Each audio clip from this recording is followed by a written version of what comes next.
السلام علیکم ورحمۃ اللہ وبرکاتہ۔ آج ہم سورہ الروم کی آیت نمبر 30 سے پڑھیں گے۔ اعوذ باللہ من الشیطان الرجیم، بسم اللہ الرحمن الرحیم۔ فَأَقِمْ وَجْهَكَ لِلدِّينِ حَنِيفًا۔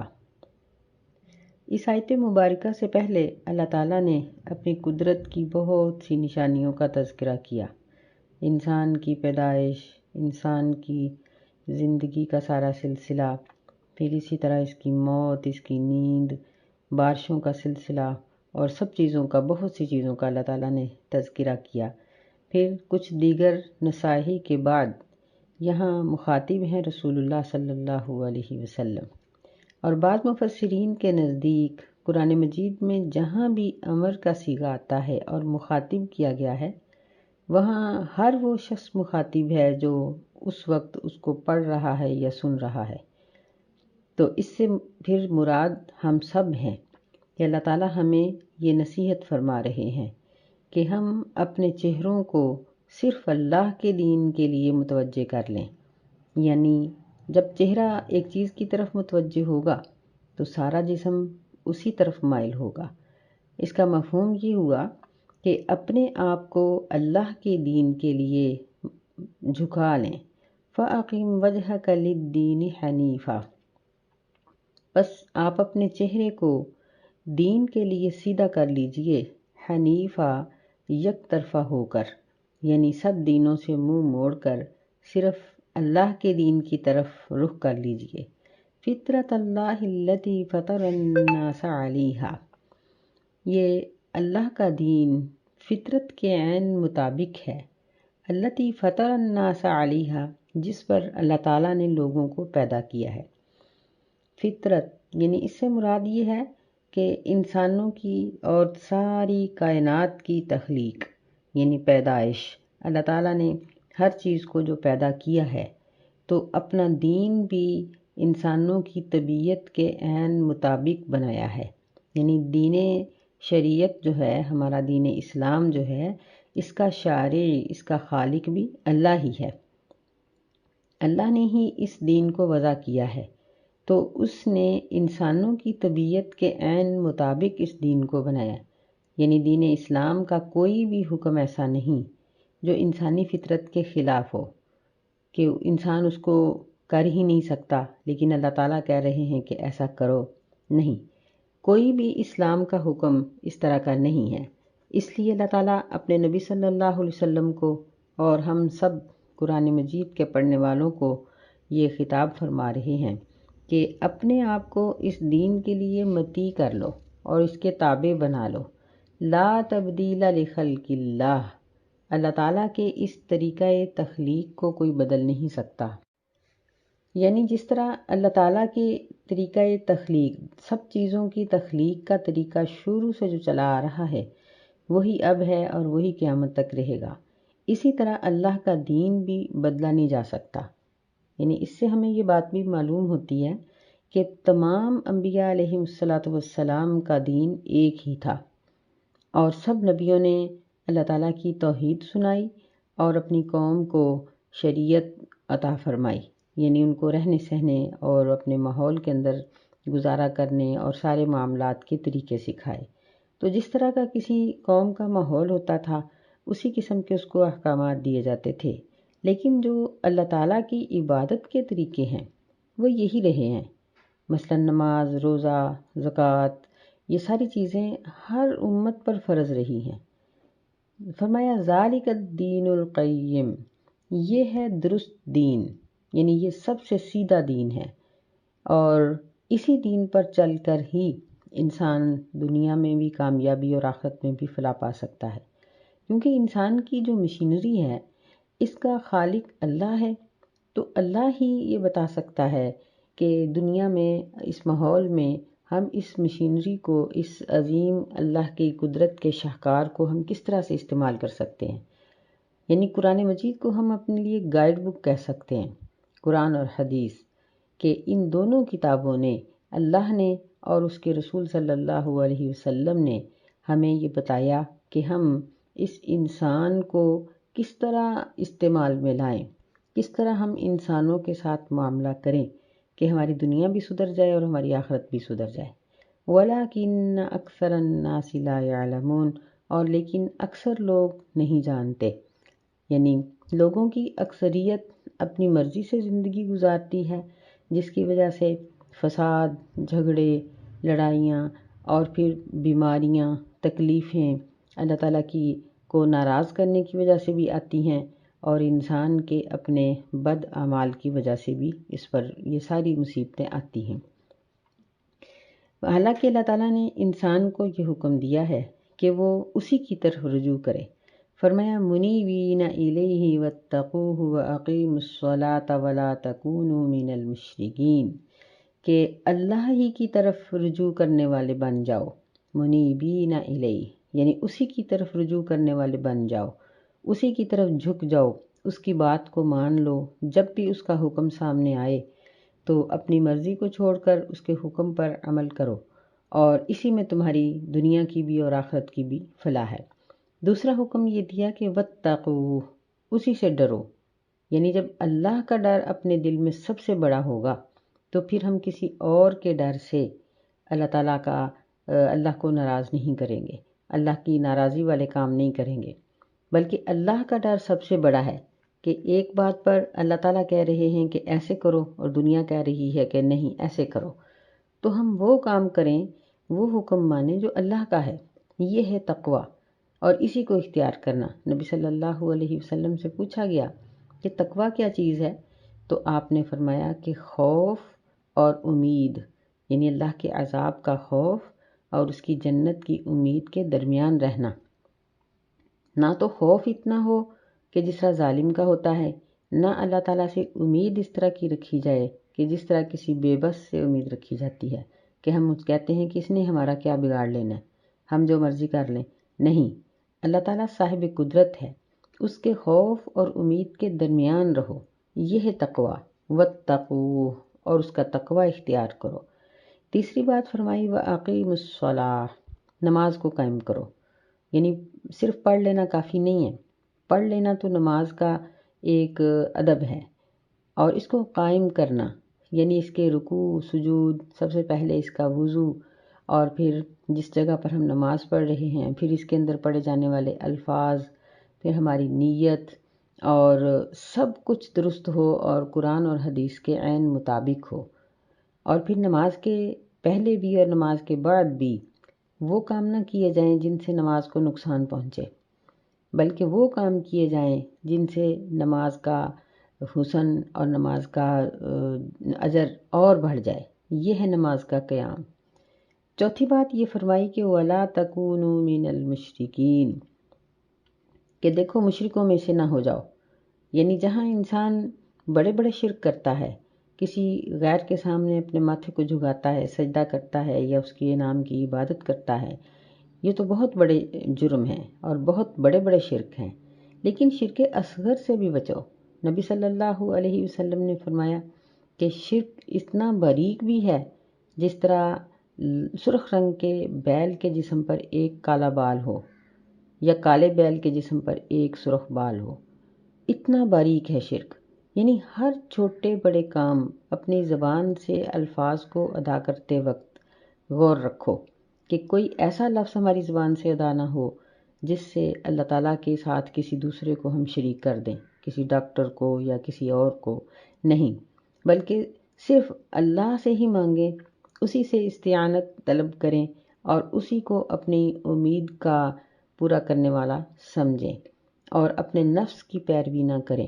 جب ہم اپنے نفس کی پیروی کریں گے، اپنے دل کی خوشی مانیں گے اور دل کو خوش کرنے کے لیے اللہ تعالیٰ کو ناراض کر لیں گے اور اس کے حکم کی پرواہ نہیں کریں گے، تو یہ بھی ایک شرک ہے، اور یہ سب سے بڑا شرک ہے۔ یہ اس طرح کا چھپا ہوا شرک ہے کہ انسان اس کی پرواہ بھی نہیں کرتا لیکن ہلاک ہو جاتا ہے، کیونکہ قرآن مجید میں جگہ جگہ پر یہ ذکر کیا گیا ہے کہ جس نے اپنی خواہشات کی پیروی کی وہ ہلاک ہو گیا۔ نبی علیہ الصلوۃ والسلام نے بھی اس بات سے ہمیں بہت خبردار کیا۔ تو یہ 4 بڑے بڑے کام اللہ تعالیٰ نے بتائے، اور اس کے بعد فرمایا من الذین فرقوا دینہم وکانوا شیعا، کہ ان لوگوں میں سے جنہوں نے اپنے دین کو فرقہ فرقہ کر لیا، وَكَانُوا شِيَعًا، اور وہ گروہ گروہ ہو گئے، كُلُّ حِزْبٍ بِمَا لَدَيْهِمْ فَرِحُونَ، ہر گروہ اس چیز کے ساتھ جو اس کے پاس ہے اس پر خوش ہوتے ہیں۔ یعنی اپنی مرضی سے انہوں نے دین کو بانٹ لیا، تقسیم کر لیا، کسی نے کچھ تھوڑے مسائل پکڑ لیے، کسی نے کچھ تھوڑے مسائل پکڑ لیے، یعنی دین کو اپنے سانچے میں ڈھالنے کی کوشش کر لی۔ یہ 5واں حکم ہے اللہ تعالیٰ کا کہ ایسا نہ کرو کہ دین کے بعض اجزاء کو قبول کر لو اور بعض کو چھوڑ دو، نہیں، بلکہ دین سارے کا سارا قابل عمل ہے۔ اس کی مثال ہم یہاں چھوٹی سی ایک لے سکتے ہیں کہ اگر ایک بچہ جو اسکول میں جاتا ہے تو وہ یہ کہے کہ میں سب کچھ کروں گا لیکن یونیفارم نہیں پہنوں گا، یا وہ کہے کہ میں یونیفارم پہنوں گا اور میں سلیبس نہیں پڑھوں گا، یا وہ کہے کہ میں یہ دونوں کام کر لوں گا لیکن میں پیریڈ کا خیال نہیں رکھوں گا، یا اساتذہ کا احترام نہیں کروں گا، یا میں ہوم ورک نہیں کروں گا، یعنی کوئی ایک چیز بھی اگر وہ چھوڑے تو اس کو ادارے والے کبھی بھی قبول نہیں کرتے۔ یہی حساب ہے انسان کا۔ جس طرح ہم اپنے بچے کو پورے کے پورے کو اسکول کے ماحول میں ڈھال کر بھیجتے ہیں کہ بیج تک اس کے سینے پر لگا دیتے ہیں کہ یہ فلاں اسکول کا بچہ ہے، تو اسی طرح ہمارا بھی یونیفارم اسلام کے عین مطابق ہونا چاہیے۔ مردوں کے منہ پہ داڑھی ہو، عورتوں پر پردہ ہو، لباس اسلامی ہو، گفتگو اسلامی طریقے سے ہو، ہمارے جسم کی تراش خراش، ہمارے جسم کا بناؤ سنگار اسلام کے مطابق ہو، ہماری زبان، ہمارے کان، آنکھیں، دل، دماغ، ہر چیز اسلام کے مطابق سوچیں، اسلام کے مطابق سنیں، اسلام کے مطابق بولیں، اسلامی چیزوں کو دیکھیں، تو یہ ہے دین۔ اور اگر ہم نے اپنی مرضی کے تھوڑے تھوڑے مسائل لے کر اپنا اپنا مذہب بنا لیا تو ایسے لوگوں کے لیے اللہ تعالیٰ نے ہلاکت کہی ہے کہ کل حزب بما لدیہم فرحون، کہ ہر گروہ جو بھی اس کے پاس ہے وہ اس پر خوش ہیں۔ مطلب یہ ہے کہ اللہ تعالیٰ کو ان کا گروہ بنانا اور ان کی یہ فرقہ بندی ہرگز پسند نہیں ہے، تو جو اللہ کو پسند نہیں اس کے لیے عذاب کے سوا اور کیا ہو سکتا ہے۔ اللہ ہمیں محفوظ رکھے۔ وَإِذَا مَسَّ النَّاسَ ضُرٌّ دَعَوْا رَبَّهُم مُنِيبِينَ إِلَيْهِ، اور جب ہم لوگوں کو چکھاتے ہیں کوئی تکلیف، پہنچاتے ہیں کوئی تکلیف، دعوا ربہم، تو وہ اپنے رب کو پکارتے ہیں، منیبین الیہ، اس کی طرف رجوع کرنے والے بن کر، ثم اذا اذاقہم منہ رحمتا اذا فریق منہم بربہم یشرکون، پھر جب ہم ان کو اپنی رحمت چکھاتے ہیں تو اس وقت ان میں سے ایک گروہ اپنے رب کے ساتھ شریک ٹھہراتے ہیں۔ یعنی یہ انسان کی بدترین حالت ہے کہ اللہ تعالیٰ کی طرف سے کوئی آزمائش آتی ہے، جس طرح ایک پڑھنے والے بچے کے ٹیسٹ ہوتے ہیں، تو اس طرح اللہ کی طرف سے جب کوئی ٹیسٹ ہوتا ہے تو اس وقت انسان اللہ تعالیٰ سے ناراض ہو جاتا ہے، اور پھر جب اس کو کوئی رحمت پہنچتی ہے، اللہ تعالیٰ اپنی رحمت سے نوازتے ہیں، تو اس وقت وہ اللہ کا شکریہ ادا کرنے کی بجائے اپنے غلط معبودوں کا اور اپنے جو قائدین ہیں ان کا شکر گزار ہوتا ہے کہ آپ کا شکریہ کہ آپ نے مجھے بیٹا دیا، مجھے اولاد دی، مجھے رزق دیا، اور پھر ان کے نام کے نذرانے اور ان کے نام کے صدقے خیرات کرتا ہے۔ یہ انسان کی بدترین حالت ہے۔ فرمایا لِیَکْفُرُوا بِمَا آتَیْنَاهُمْ، تاکہ وہ اس چیز کے ساتھ کفر کریں، اس کا انکار کر دیں جو ہم نے ان کو دی ہے، ناشکری کرتے ہیں وہ، یعنی ہماری نعمت کی ناشکری کے لیے یہ اپنے بتوں کے سامنے اور اپنے مزاروں پر جا کر جھکتے ہیں۔ فَتَمَتَّعُوا، پس فائدہ اٹھا لو، فَسَوْفَ تَعْلَمُونَ، پس ان قریب تم جان لو گے۔ یعنی مومن کی تو حالت یہ ہے کہ اس پر اگر تکلیف آتی ہے تو وہ صبر کرتا ہے، اور اس کو نعمت ملتی ہے تو وہ شکر کرتا ہے۔ تو اگر کوئی شخص ایسا نہیں کرتا تو فرمایا کہ ٹھیک ہے، یہ دنیا کی زندگی کے 4 دن دنیا کی نعمتوں سے فائدہ اٹھا لو، فَسَوْفَ تَعْلَمُونَ، پس جلدی ہی تم جان لو گے۔ یعنی جیسے ہی موت نے سامنا کیا، موت آئی، تو تمہیں پتہ چل جائے گا کہ تمہارا انجام کیا ہے۔ اللہ تعالی ہمیں برے انجام سے محفوظ رکھے۔ ام انزلنا علیہم سلطانا فہو یتکلم بما کانوا بہ یشرکون، کیا ہم نے ان پر کوئی ایسی دلیل اتاری ہے؟ فَهُوَ يَتَكَلَّمُ، جو کلام کرتی ہے اس چیز کے بارے میں جس کو وہ شریک ٹھہراتے ہیں۔ یعنی قرآن میں، حدیث میں کہیں ان کے پیروں کا اور ان کے آستانوں کا کوئی ذکر آیا ہے کہ فلاں مزار پر فلاں چیز چڑھاؤ گے تو بخار اتر جائے گا، فلاں مزار پر فلاں چیز چڑھاؤ گے تو اولاد مل جائے گی، یا کوئی تکلیف دور ہو جائے گی، یا کوئی نعمت مل جائے گی؟ یہ کہاں لکھا ہے؟ کہیں بھی نہیں لکھا۔ جب ہم نماز پڑھتے ہیں تو اس میں تو ہم یہ اقرار کرتے ہیں کہ ایاک نعبد و ایاک نستعین، کہ ہم تیری ہی عبادت کرتے ہیں اور تجھ سے ہی استعانت چاہتے ہیں۔ تو پھر ہم استعانت چاہنے کے لیے دوسروں کے آستانوں پر چلے جاتے ہیں۔ تھوڑی سی تکلیف پہنچتی ہے تو اس کو دور کرنے کے لیے ہم تمام قسم کے جادو، ٹونے، ٹوٹکے ہر کچھ کر گزرتے ہیں۔ کسی کے اوپر ظلم بھی کرنا پڑے تو اس کی پرواہ نہیں کی جاتی۔ تو اس کی اجازت کہاں ملی ہے؟ کہیں بھی اس چیز کی اجازت نہیں ہے۔ فرمایا وَإِذَا أَذَقْنَا النَّاسَ رَحْمَةً فَرِحُوا بِهَا، اور جب لوگوں کو رحمت پہنچتی ہے تو وہ اس سے خوش ہوتے ہیں۔ وَإِن تُصِبْهُمْ سَيِّئَةٌ بِمَا قَدَّمَتْ أَيْدِيهِمْ إِذَا هُمْ يَقْنَطُونَ، اور جب ان کو کوئی مصیبت پہنچتی ہے وہ بھی اس وجہ سے کہ جو ان کے ہاتھوں نے آگے بھیجا تھا، تو اس وقت وہ نا امید ہو جاتے ہیں۔ یعنی کسی بھی جگہ پر یہ اللہ کے شکر گزار اور اس کے اوپر ٹھہرنے والے نہیں بنتے، بلکہ اگر رحمت ملے تو اترانا شروع کر دیتے ہیں، بڑائی شروع کر دیتے ہیں، دوسروں کو حقیر سمجھنا شروع کرتے ہیں، اپنے سے نیچے والوں پر چڑھائی کر دیتے ہیں، اور جب کوئی مصیبت آتی ہے تو پھر دل توڑ کر بیٹھ جاتے ہیں۔ حالانکہ مسلمان کی یہ حالت ہوتی ہی نہیں ہے۔ مسلمان ہر حال میں اللہ کا شکر گزار رہتا ہے۔ اولم یروا ان اللہ یبسط الرزق لمن یشاء ویقدر، کیا وہ نہیں دیکھتے کہ بے شک اللہ تعالیٰ رزق پھیلاتا ہے جس کے لیے چاہتا ہے، ویقدر، اور کم کر دیتا ہے۔ ان فی ذلک لآیات لقوم یؤمنون، بے شک اس میں ضرور بہت سی نشانیاں ہیں ایمان لانے والی قوم کے لیے۔ یعنی اگر خوشی اور غمی کسی آستانوں سے ملتی ہے تو پھر رزق کیوں نہیں مل جاتا؟ رزق جس طرح اللہ اپنے ہاتھ میں اللہ نے رکھا ہوا ہے کہ کسی کی محنت کے بل بوتے پہ اس کو رزق نہیں ملتا، بلکہ اپنی قسمت کا ملتا ہے۔ محنت کرنے کا حکم دیا گیا ہے کہ محنت کرو، رزق تلاش کرو۔ نبی صلی اللہ علیہ وسلم نے فرمایا کہ مجھے کمانے والے، محنت کرنے والے ہاتھ بڑے پسند ہیں، اور خود تمام انبیاء سمیت نبی صلی اللہ علیہ وسلم سمیت تمام انبیاء کوئی نہ کوئی محنت کرتے تھے۔ تو لیکن رزق یہ اللہ تعالیٰ کی قدرت میں ہے، اللہ کے ہاتھ میں ہے، چاہے تو وہ اس کو فراخ کر دے، چاہے تو اس میں کمی کر دے۔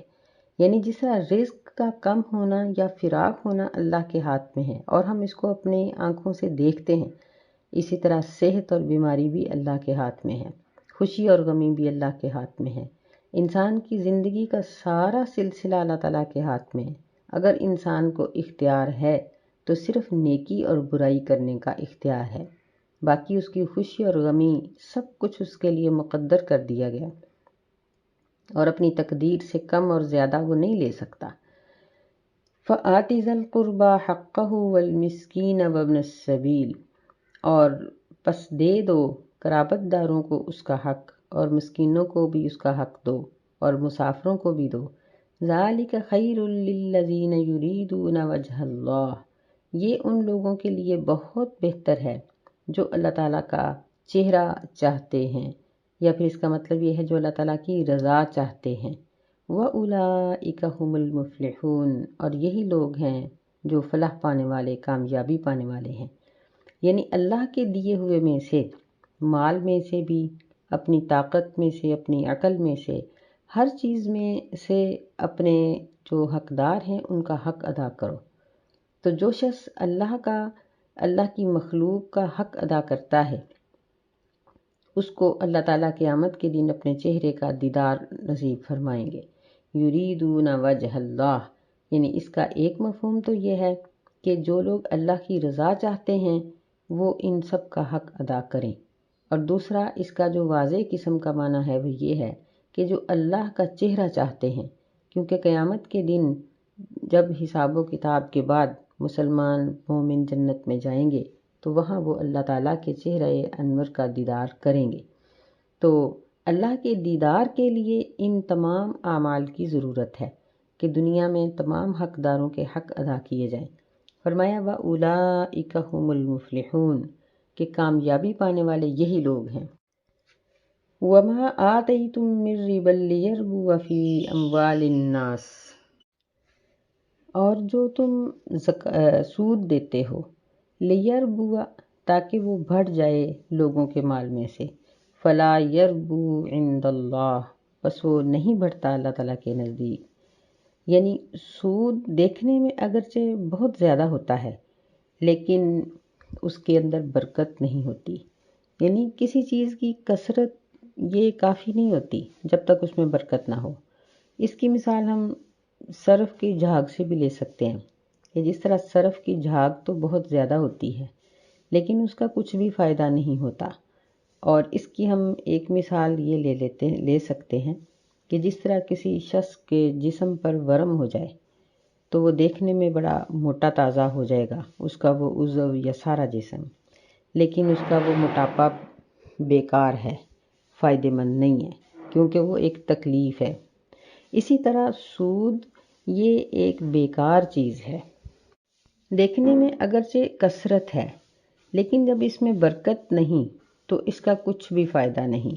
اللہ تعالیٰ کے نزدیک یہ بالکل بے وزن ہے۔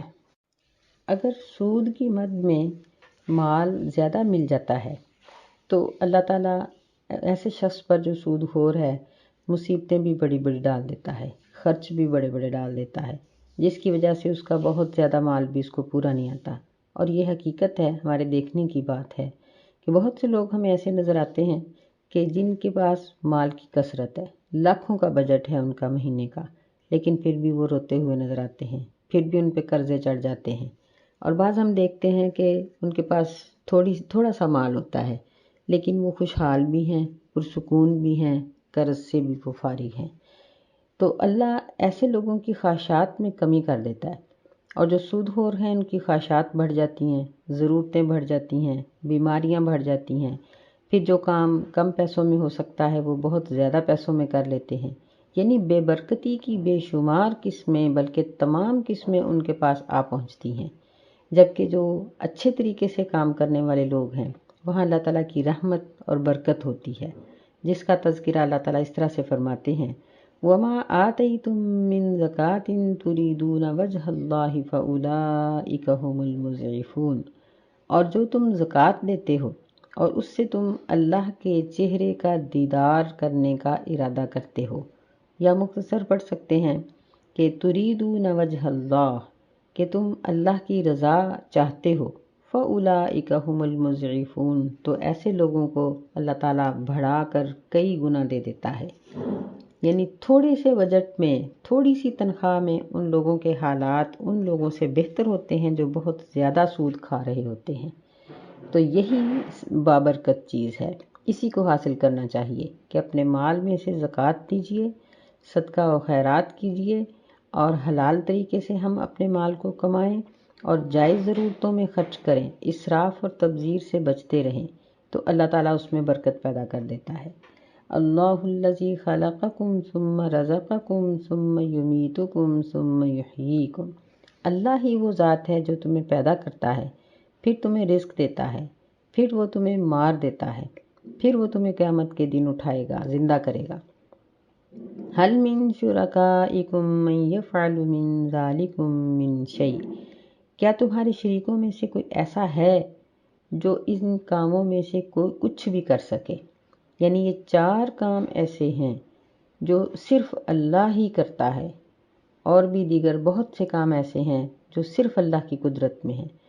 تو ہم یعنی پیدائش، رزق، موت اور موت کے بعد پھر دوبارہ قیامت کے دن جی اٹھنا، ان میں کسی کو بھی اللہ کے ساتھ شریک نہیں کر سکتے، بلکہ یعنی ہماری عقل بھی اس چیز کو تسلیم کرتی ہے کہ یہ سب کام اللہ ہی کے کرنے کے ہیں۔ سبحانہ وتعالی عما یشرکون اللہ تعالیٰ پاک ہے اور اس چیز سے بلند ہے جس کو وہ شریک ٹھہراتے ہیں، یعنی وہ ہر قسم کے شرک سے پاک ہے، اس کے برابر کا اور اس کا ساتھی کوئی بھی نہیں ہے۔ تو اللہ تعالیٰ سے دعا ہے کہ اللہ ہمیں اپنے احکامات کو سمجھنے کی توفیق عطا فرمائے اور ہمیں دین کے مطابق اپنی زندگی کو بسر کرنے کی توفیق عطا فرمائے۔ آمین۔ السلام علیکم ورحمۃ اللہ وبرکاتہ۔